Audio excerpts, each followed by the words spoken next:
నాకు కూడా బాధ అనిపించింది. ఎంతో మంది అర్హులైన వారు ఉద్యమంలో పాటలు పాడిన వాళ్ళు ఎన్నో ఏళ్ళుగా రాత్రి వారు కష్టపడ్డ వాళ్లకు దక్కలేదు. కానీ ఈ తెలంగాణ ఉద్యమానికి సంబంధం లేని కాంగ్రెస్ పార్టీకి సంబంధం లేని వాళ్ళు వచ్చి పెద్ద పెద్ద పెద్ద పదవులలో ఉంటే నాకు కూడా బాధ అనిపిస్తుంది అప్పుడప్పుడు. కానీ ఒక రాజకీయ పార్టీలో ఉన్నా కాబట్టి నేను ఎక్కువ మాట్లాడలేకపోతున్నాను.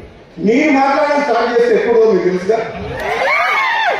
ప్రజలు ఓటేసి గెలిపిస్తే వాళ్ళకి అండగా ఉండాలి. కానీ అహంకారం అనొద్దు, అహంకారం ఉండొద్దు.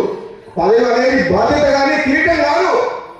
ఇప్పుడున్న నాయకులు చాలా మంది గెలిచే వరకు ఒకటిగా గెలిచిన పిల్లలే వస్తుంది, మారిపోతుంది. ఎక్కడికి వెళ్ళి వస్తున్నాయో పెద్ద పెద్ద కార్లు. అప్పటిదాకా నిజంలో సత్యహరిచంద్రరావు మాట్లాడతారు. గెలిచిన పిల్లలే ప్రయాణిస్తున్నారు. నేను ఎంతో మంది ఎమ్మెల్యేలకు సాయం చేసిన గెలుపు కోసం, టికెట్ల కోసం. నిజాయితీగా ఉంటున్నా.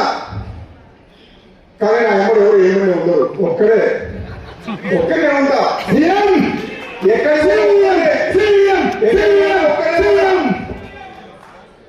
ఈ అవినీతి ఎమ్మెల్యేలని, ఈ డిపాజిట్ రాని ఎమ్మెల్యేలని నిలబెట్టుకుని పోవాల్సిన నాకు అవసరం లేదు.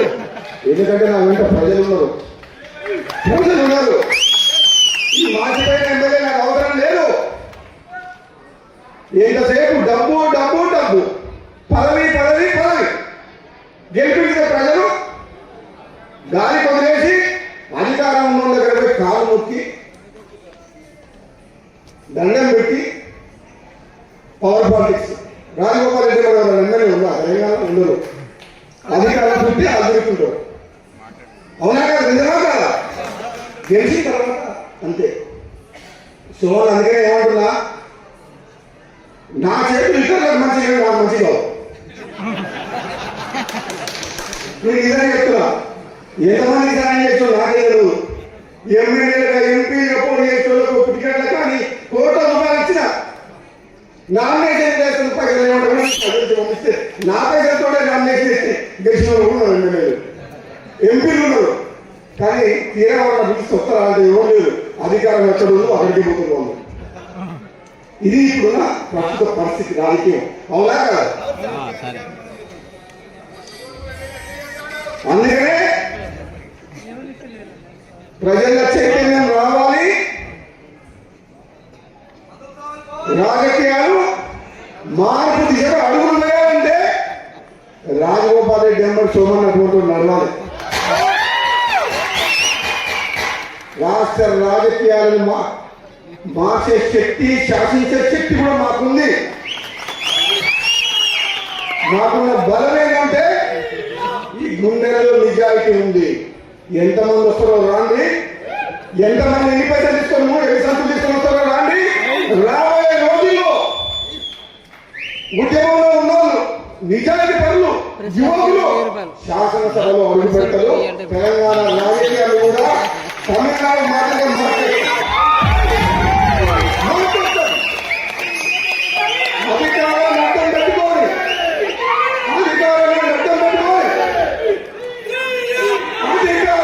పెట్టుకోని అభివృద్ధి పేరు మీద లక్షల కోట్లు దోసుకుంటున్న వాళ్ళు ఎమ్మడి పడతాం.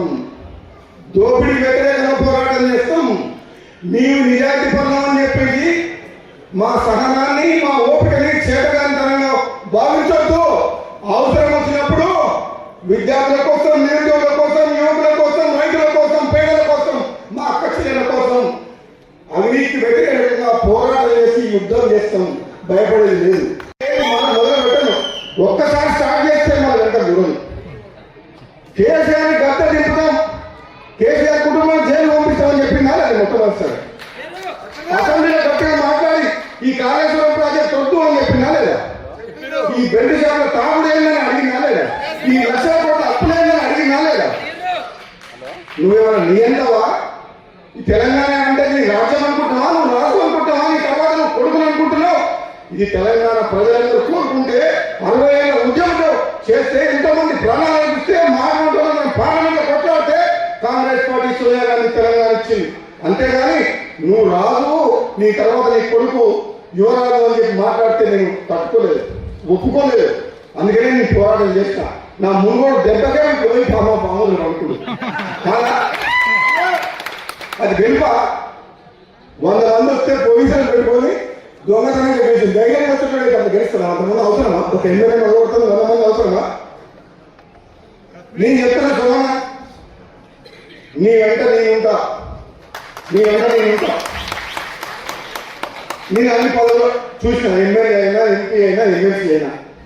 నాకు మీలాంటి వాళ్ళని కాపాడాలి, మీలాంటి నాయకత్వాన్ని ప్రోత్సహించాలి, మీలాంటి కళాకారులు కూడా చట్టసభలో అడుగు పెట్టాలి, పోరాటం చేయాలి, పేద ప్రజలకు అండగా ఉండాలి.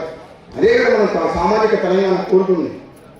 మన తెలంగాణ ఉద్యమం నడిచిందే తెలంగాణ ప్రజల యొక్క ఆత్మ గౌరవం కోసం, డబ్బుల కోసం, పదవుల కోసం కాదు, ఆత్మ గౌరవ నినాదం కోసం తెలంగాణ.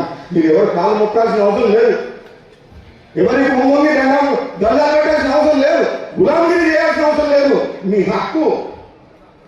మీరు కళాకారులుగా చట్టసభలో అడుగుపెట్టాల్సిన అవసరం ఉంది, తప్పకుండా రావాలి. నేను చెప్తున్నా, రాబోయే రోజుల్లో ఏదో ఒక నియోజకవర్గం నుంచి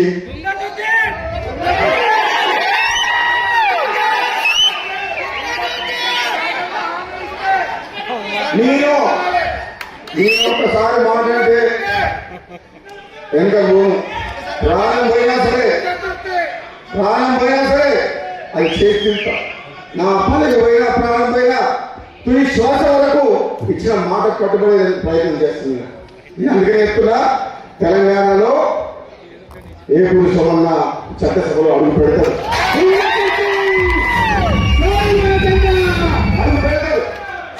అడుగు పెట్టాల్సిన అవసరం ఉంది.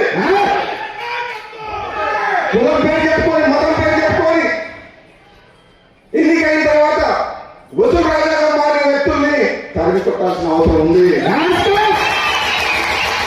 ఏమనంటే నా కులం నిలబెడతావా అంటావు. మంచి పనులు చేసినప్పుడే తిట్టం, కానీ చెడ్డ పనులు చేసి అవినీతి చేస్తే ఏ కులం వాళ్ళని తిట్టాను. నిజాయితీ పనులు కావాలి అన్ని కులాల వాళ్ళు. తప్పుడు పనులు చేసుకుంటే కులాన్ని వాడుకోవడం మంచిది కాదు.